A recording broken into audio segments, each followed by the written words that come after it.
when I realized how smart my sailors were, I added 3 questions to the interviews.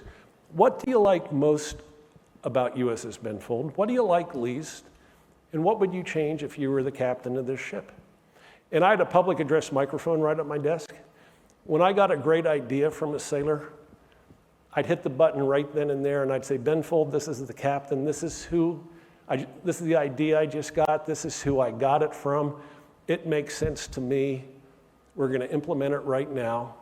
I want your full support. And it wasn't until after I left the ship that I find out that one of the nicknames the crew had for me was Mega Mike, because they said there wasn't a microphone I couldn't walk past without talking into it. Well, that's what we as leaders do.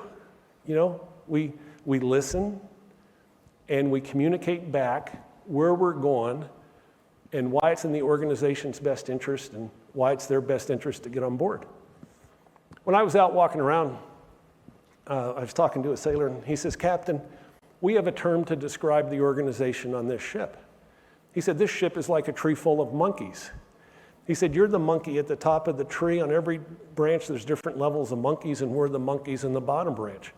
He said, whenever you look down from the top of the tree, all you ever see are smiling faces coming back at you. When we look up from the bottom branch, we have an entirely different view of the organization. And it was when that sailor said that to me, it hit me. I've got a multicultural workforce. I've got a multi-generational workforce. And you know what? Each group speaks a different language. I don't speak to my mother the way I speak to my nephew Alexander. You know, it requires different communication skills.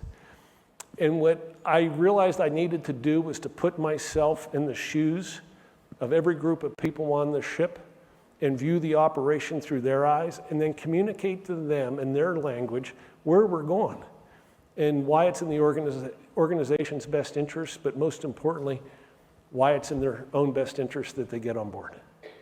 And I bet you 50 or 60% of our job as leaders is listening and communicating back. And it's about getting people on board with where you're going so that you can be the best that you can possibly be.